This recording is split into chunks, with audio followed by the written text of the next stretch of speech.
I'd like to start off. My name is Stephen Freedman. I'm the Assistant Dean of Admissions. We're really excited to be hosting this chapter of the Tuesday Zoom Talks. And I'll allow our KU speakers to introduce themselves, starting with you, Bryanna. Oh, I'm Bryanna. If you don't know me by now, I don't know how. I'm the Director of Recruiting at KU Law. And Leah? Sure. I'm Leah Terranova. I'm the Assistant Dean for Academic and Student Affairs. Nice to meet you all. Uma? Professor Outka? Sorry, I should probably be using more formal.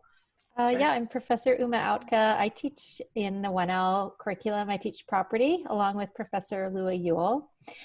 In the upper level, I teach environmental law, energy law, environmental justice, related courses in that area.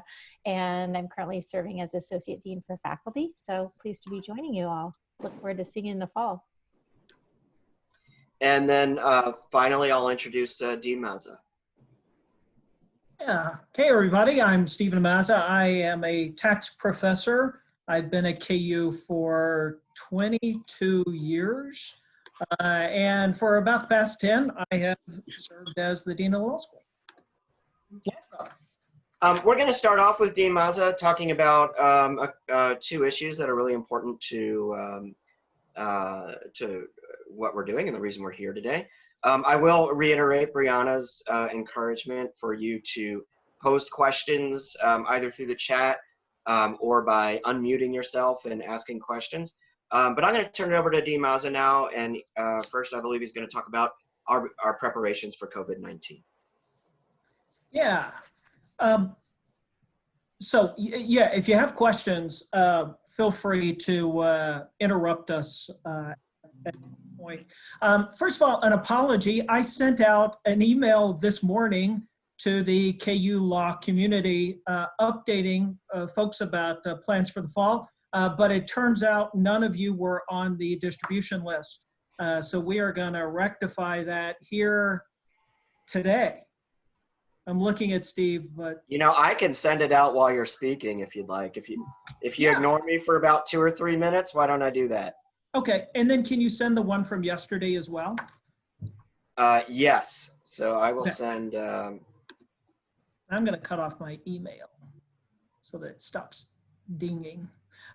So I sent out actually 2 emails recently that I intended that you would all receive, but you didn't, but we're going to fix that right now. Okay, so first of all, in terms of fall planning, you know, I'm sure you've got a lot of questions about what the fall semester is going to look like. At this point, we are planning on hosting classes in person this fall. We have begun the process, actually we've nearly completed the process of reassigning some of the classes to different classrooms within the building in order to accommodate social distancing. You know, that doesn't really affect anyone to a great extent. It's just in a different room. We are also looking at what I call density issues. You know, we want to make sure that we don't have too many folks congregating in locations all at the same time. So we're thinking about the possibility of maybe stretching out the period of time between classes in order to give folks more time to enter and exit the building and avoid those large crowds. That's still in the works. We don't anticipate that it's going to create any class conflicts or anything like that. So we'll keep you updated on that. But I did want you to know that we are planning on being back. You know, assuming the CDC, the state of Kansas, the county, and the university tell us otherwise. But that is not the message that we're getting at the moment. Having said all of that, we do want to be mindful and respectful of folks who do have health concerns. I think the first step in this process will be for Dean Terranova. She's going to reach out to all of you and start gathering some information about your specific concerns. I know that we've already heard from a couple of entering students who are new parents, and they have some concerns about possibly coming back and participating in classes in person. So she's going to reach out to you. You know, at the beginning, we're just looking for anonymous feedback. I mean, if you'd like to go ahead and you know, reveal who you are and what your specific concerns are, that's fine. But if you just sort of want to respond to Dean Terranova's survey and let us know your general thoughts about health concerns next semester, we would appreciate that feedback. We have 3 committees that are currently working on various aspects of this problem. We have a fall planning committee that's looking at primarily the fall sort of regular substantive classes. We have a separate committee dealing with clinics and externships. Now, none of you will participate in those in the fall or the spring, but you might possibly participate starting in the summer after your first year. But you know, given the virus concerns, some courts are closing, some are restricting access. We want to make sure that we're still going to have a really vibrant set of offerings for students who want to participate in clinics and externship programs. And then we also have a separate committee headed up by Bryanna Hanchu about orientation. And Leah Terranova will tell you a little bit more about those plans. At this point, we don't anticipate that the basic dates for the entering student orientation program are going to change. But we may end up having to split you up into multiple groups rather than getting you all 100 plus of you together in the same room. At the moment, the law school is not open to the public. All the buildings on campus are closed to the public, so we apologize that we can't give you a tour of the building at this point. Again, I know you probably have even more questions based upon what I just told you, so you can ask those now. You can ask them during the chat, and we will be happy to give you just as much information as we can at this point. But the larger takeaway should be we are planning on being back in person in the fall, and we will go to great lengths to respect the health needs and the desires of the students and the faculty and the staff.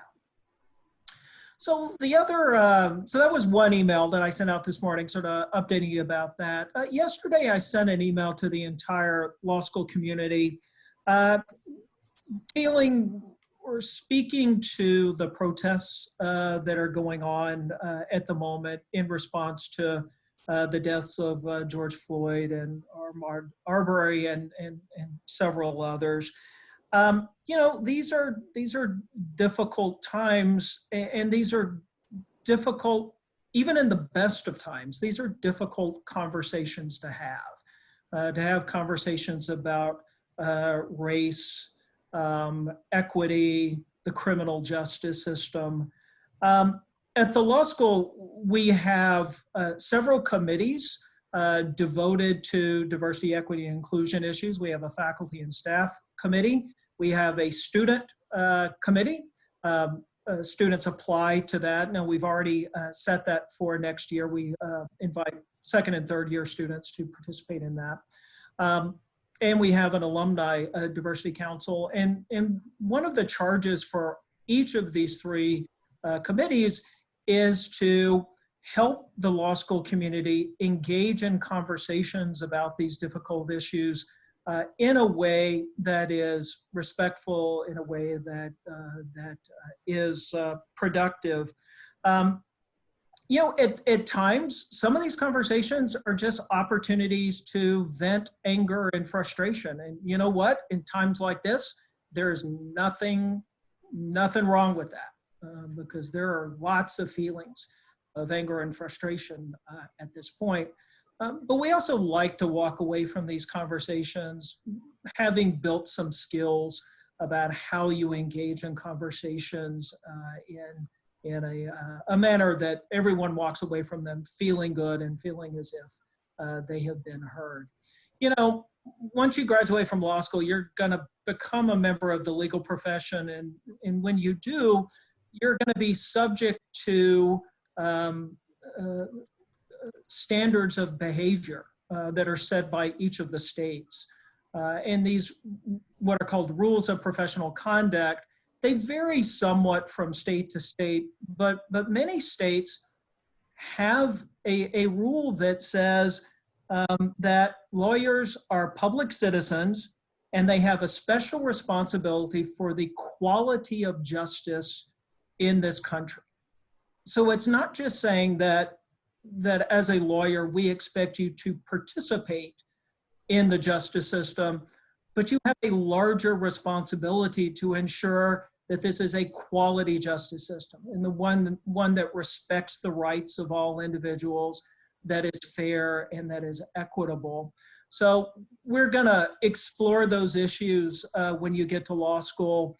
You know, it's gonna be a little difficult this fall since we like to have these conversations in person, but you know, if that's not going to be possible, because the conversations tend to draw a pretty big group, you know, we will set up alternate venues in which to discuss these issues. But I just wanted you to know that we're thinking about these issues. We understand the anger and we understand the frustration that is happening at this point. Okay, why don't I turn it over to Dean Outka? And Dean Outka, you want to talk about what we did last semester in terms of teaching? Just everyone may be curious about how things went. Sure, happy to do that. Hi, everybody. As you know, we made the shift in the middle of the semester from our usual in-class course offerings to suddenly being all under a stay-at-home order and collaborating online. We did this with a week, and I just have to say, I guess that the students and the faculty just rose to the occasion. I think if we had thought about doing that without being in the situation of needing to do it, it would have seemed a lot harder than it really was. But I don't mean to minimize the challenge that it presented for people. We did a mix of different things. Some faculty taught their course in a live environment like this. Some did an asynchronous format, which allowed for video recordings and other things to accommodate the need for flexibility in student schedules.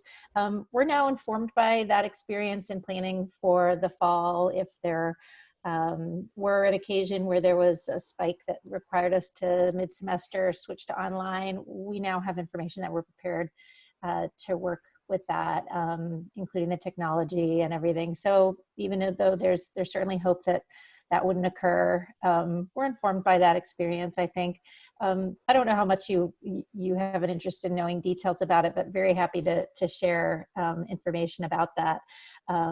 And I think just, reiterating that the reason that I'm on the call as Associate Dean for Faculty is just, being in close touch with our faculty members as they made this transition and also as they're going through this, challenging and really upsetting time. And so it's a time when faculty are really reflecting, I think, many of us about, what the role of our law school is in advancing social justice and teaching that aspect of the law. And I think we have a really dedicated faculty in that respect. So happy to discuss that. I think, Stephen, you asked me to mention the new hires that we have coming. We do have 2 new faculty members joining us in the fall. We're excited to welcome them. Najarian Peters is coming to us to teach privacy law and torts in the 1L year. So some of you will have a chance to have her as a professor in the spring. semester. And then another professor, Alex Platt, is joining us. He'll be teaching contracts. So some of the first year students will have him, and also in the upper level, business law courses, securities regulation, and the like. So it's exciting for us to grow our faculty with two new members. And I just know all of the people who teach in the 1L curriculum are looking forward to meeting you all. If I could just interrupt for 1 second, we did successfully send both of those emails out. So feel free to review them. And if you have if after you read it over, you have some questions, that is what we're here for. All right, Leah. Thank Dean you. Terranova. Quite all right. It's very good to see some of you today. Thanks for logging in for this. So I'll tell you a little bit about my roles in the law school and how you can view me. As I mentioned before, I'm the Assistant Dean for Academic Affairs. So that means I advise students on all things academics along with your faculty advisors. And that's really just an opportunity to help you navigate and chart your course through law school.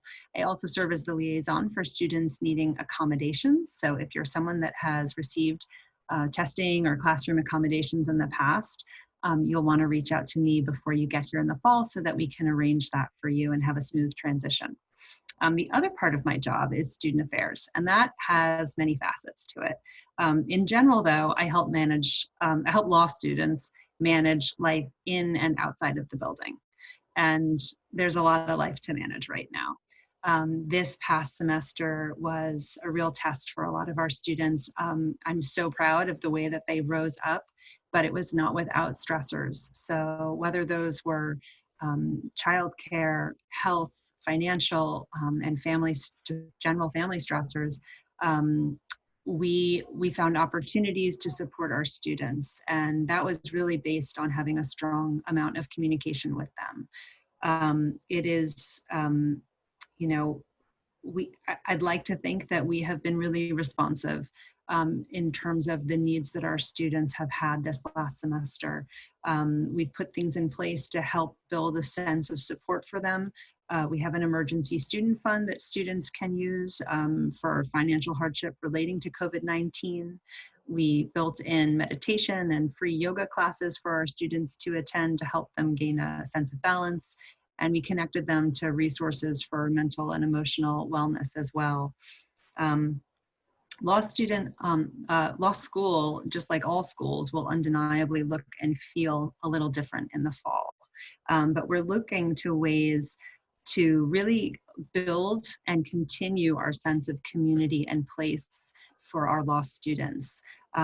So that means connecting you to student organizations, connecting you to your faculty, and using opportunities both in person in small groups and virtually online for those larger groups to build connections between you as a cohort, as a class, as well as throughout the building and beyond to our alumni.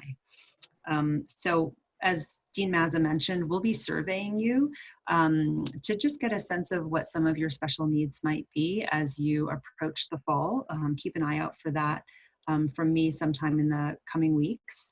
And as to 1L orientation, Bryanna has really done the lion's share of the planning on that. So it's probably more fair to let her speak to it. But the dates and the times will continue to be the same for you. What might change is the opportunity for all of you to be in one room at one time. With social distancing guidelines, that's probably not going to be likely. But again, we'll look for ways. We are already concocting some social experiments so that you all can get to know each other and your community within the building. So please know that even though it may look and feel a little different for you in the fall than what you were expecting, we are very cognizant of how to build community. And we are very excited to have you here and to have you be a part of that. Finally, I would just encourage you all to reach out to me over the summer. As I mentioned, a big part of my job is just helping you all navigate law school, and it makes my job so much easier when I know you all individually. And that is always a goal for me, is to get to know each and every 1L as they come into the building. It's really helpful to understand if you have any special needs or any concerns that you think might affect your experience in the building, so that I can help connect you to resources to really ensure your success. And there are a lot of resources available to you. So please feel free to reach out to me. I might drop my email address right into the chat so that you'll have that now.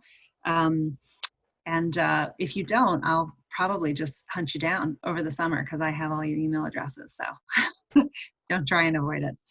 And then the only other thing I would say is just spend some time over the summer thinking about what has brought you to law school, and have that important conversation with yourself about what values you have that are really individual and inherent to your journey to law school.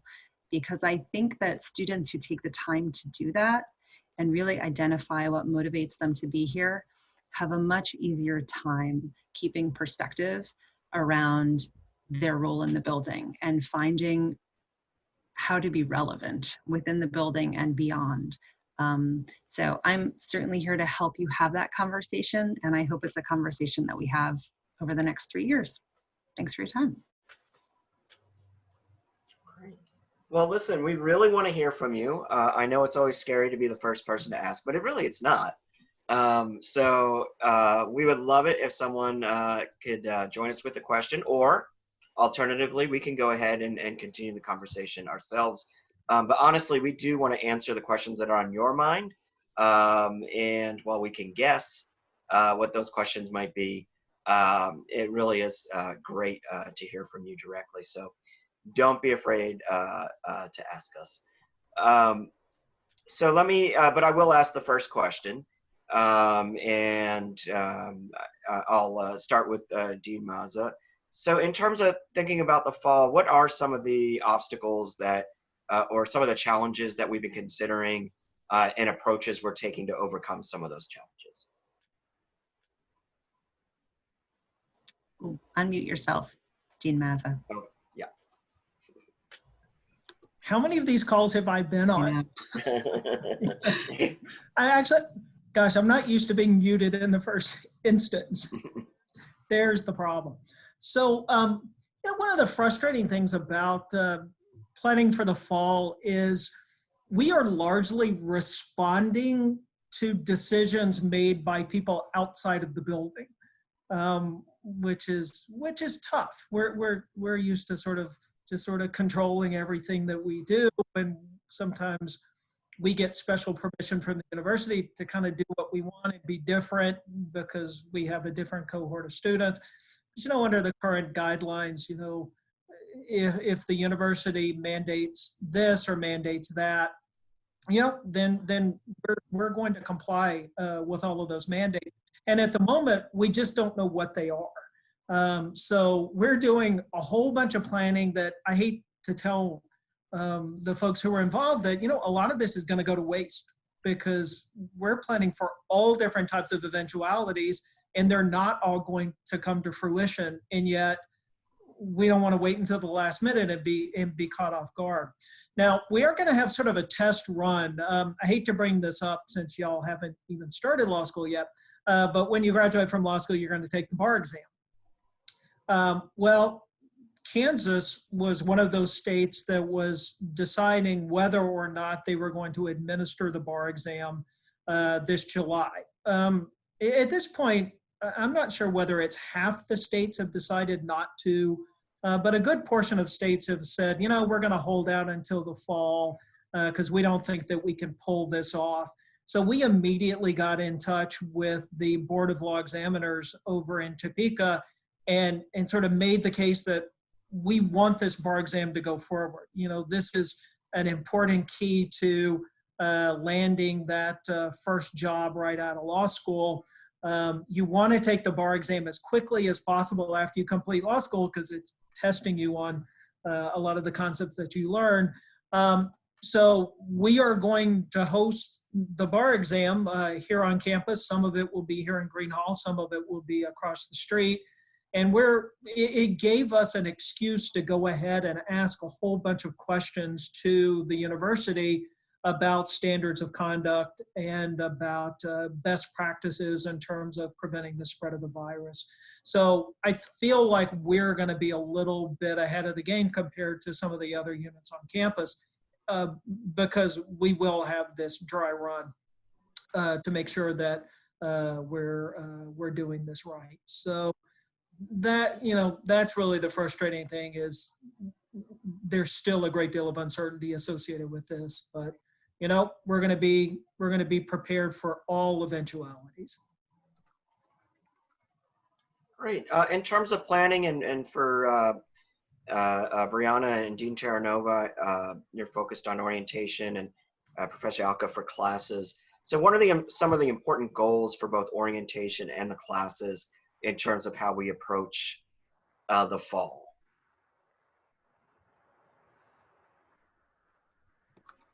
For orientation, obviously we're looking to create community, but also to keep everyone safe. And that's not only while you're in orientation, but also eventually you will go home, to your family. So we're trying to keep everyone as safe as possible, but also create that community aspect. I would say, we haven't specifically laid out, these are our 2 goals, but that is the reoccurring conversation that we have, is safety and community. I could just add, with regard to your classes, whatever the format that we end up adopting, if we have to stretch the day in order to allow time between classes, if we have to do some kind of staggering, whatever the model is that we do, the educational objectives of the first year curriculum are the same.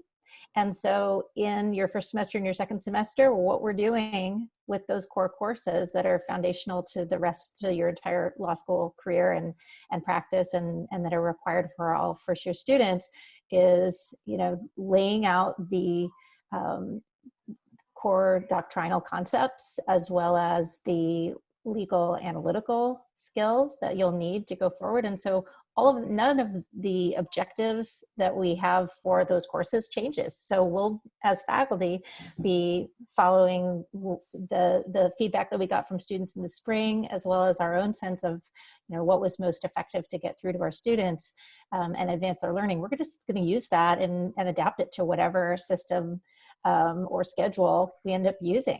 That goal is the same, and we'll just be planning to pursue that in the same way as ever. Yeah. Sorry. No, go ahead, Juliana. I have a question. Excuse my appearance. My kids are napping. This is the only time I get a quick workout in. But so in regards to spreading out the classes and everything else, how soon will we know what our schedule will be? Mainly for me, I'm not, I guess, a usual student. I am older. I'm going to be, I think, 28. Between my sister and I, we have 3 kids. And we have figured out, I guess, how to handle the 3 children as long as there's 2 people present. Both our husbands work full time. So what our plan had been for me going to law school only full time and not doing work was I would be helping with the kids.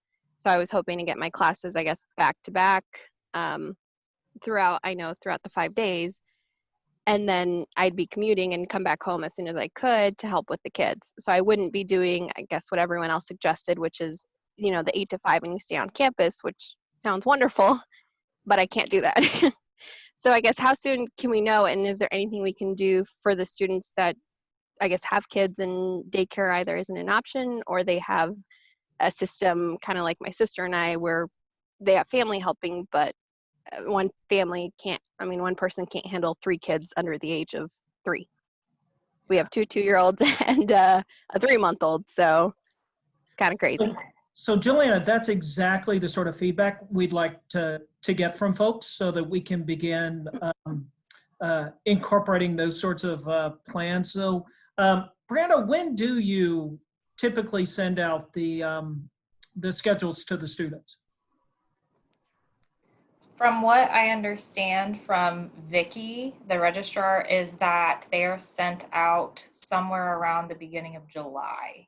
But that, I don't know if that's going to change because of COVID-19 and the planning and everything like that. But that was my last discussion with her, It's after the second deposit deadline, which is in the middle of June. So we can plan and see who is coming to KU. Yeah. So again, send in those sorts of questions. I think back to my own class in the spring. This was sudden. We really had not anticipated going completely online, all within a span of, I think, a couple of weeks. So the way I handled it, for students like Juliana, who were being confronted with a bunch of challenges that they did not have the 2 weeks before, and they did not have a significant amount of time to plan for.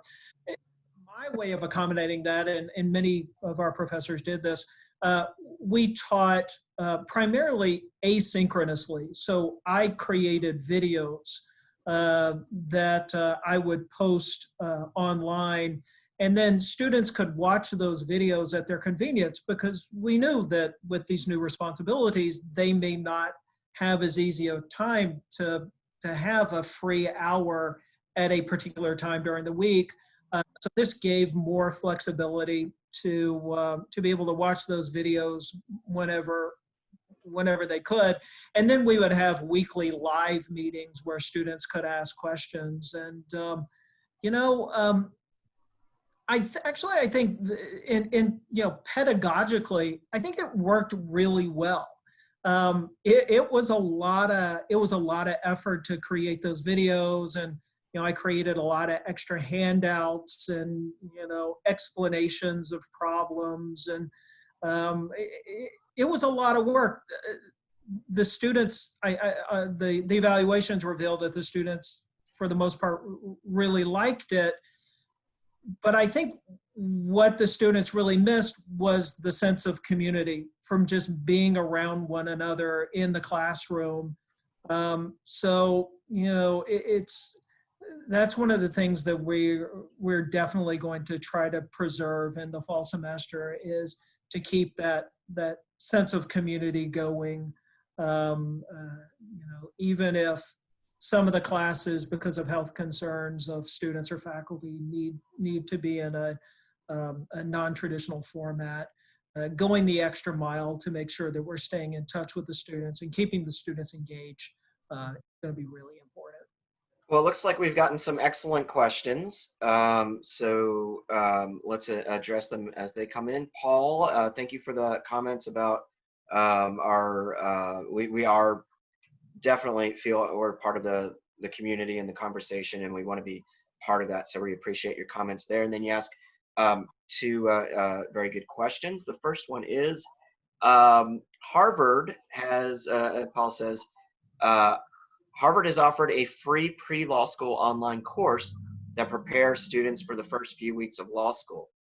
I understand we're researching this right now. Can someone talk about the Harvard pre-law school online course? Bree, do you want to do that, or you want to start?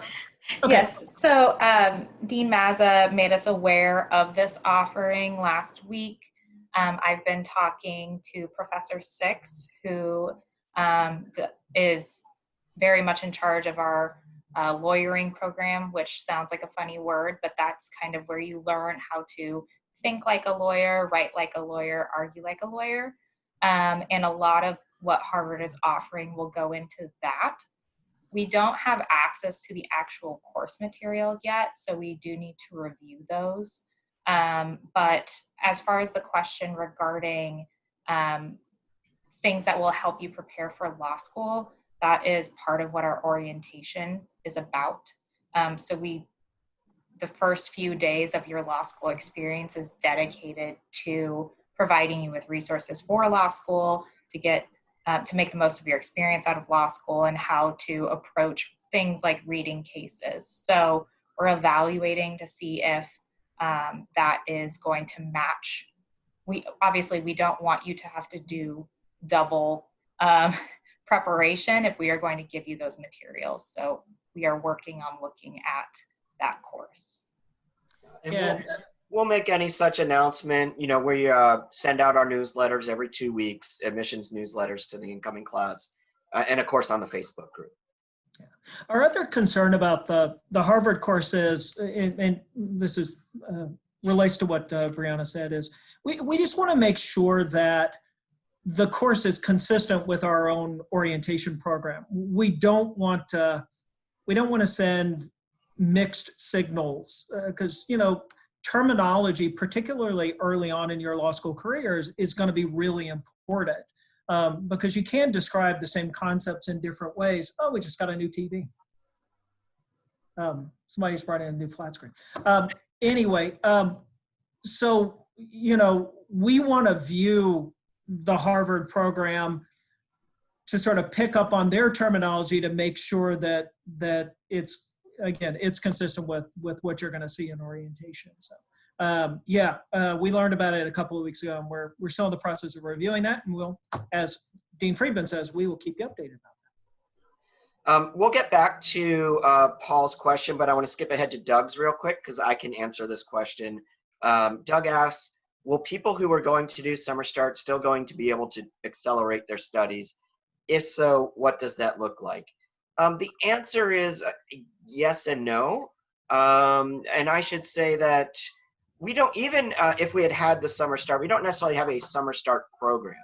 What we do is we, in normal years, we allow some students to start in the summer, which allows them to accumulate more credits than their classmates would in the first year because they've taken additional credits during that summer.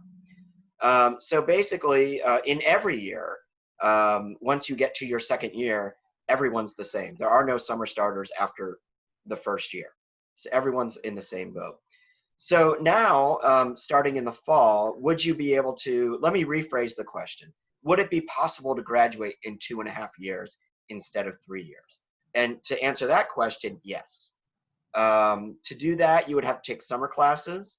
You would definitely have to take a healthy course load during your regular semesters. You could work with your faculty advisor to make sure you're on track with that, that you're taking the required number of credits. So it would, there's definitely the possibility. We've had fall starters graduate in 2.5 years. It's not unusual, but it does take planning. It does take commitment, and it does take carrying a higher credit load.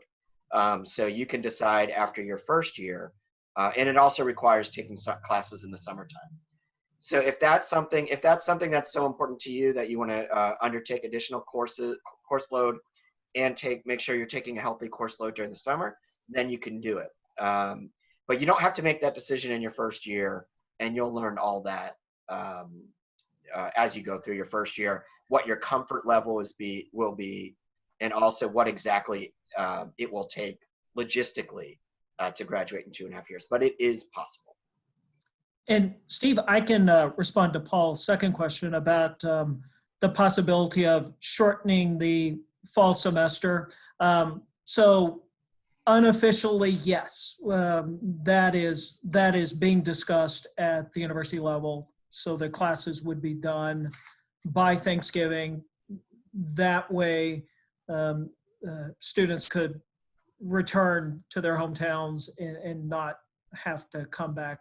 That would assume that all exams would be administered online. So it is being discussed, but no final decision has been. We also have a question from Jaden. Any tips for students who have been out of school to work and will be returning back to school? And I know Dean Terranova is the advisor for the non-traditional student organization. I forget the exact name, but please feel free to fill us in. Sure, thanks, Steve. Yes, so we have a rather large population of non-traditional students, and when we say non-traditional, we're really referring to anyone that is not coming directly from undergraduate to law school. So you will find yourself in good company with plenty of people who have taken a year off or 15, 20 years off. There's always a nice mix in that crowd, and they provide good support to one another. Some are parents, some are not, some are military, people take time off for all sorts of reasons between undergraduate and law school. So you'll certainly find plenty of comrades. And I also think that there's a lot of benefit to being a non-traditional student and having worked in a 9-to-5 job prior to coming to law school. Insofar as when you treat law school like a job and you show up at 8 o'clock every day and you stay until 5 o'clock every day, you are at a bit of an advantage because it allows you to compartmentalize your work life, your school work life, and your home life in ways that can be really healthy for you. And that's something that you've had practice doing before, hopefully, before coming to law school. So I don't think it's a disadvantage to have had life experience or work experience before law school. I think for some folks, it's really just a matter of getting back into that school brain and getting used to doing a lot of reading, probably a lot more reading than anyone is used to, even those directly from undergrad. So preparing yourself over the summer and getting curious and setting up the rest of your life to accommodate those longer study hours is probably something that works to everyone's advantage. And specifically for those who have been out of the habit for a little while. And I can speak from experience. I started law school when I was 30 years old. And I would definitely second everything Leah just said, having that work experience, the ability to sit down and say, I've got to spend the next 6 hours or 8 hours, bearing down and being consistent is something that you learn in a work environment that, whereas an undergrad, you can kind of shuffle your daily calendar accordingly. And then, but my recommendation also for non-traditional students is really similar to, I think carries over to all the students. Go into law school with a blank slate. It is going to be a different experience. And I think just having an open mind when you go in, understanding that at times, especially in that first year, it will be overwhelming at times. And it will be a different learning process, but that we have been doing that. Our school has been doing it for a very long time.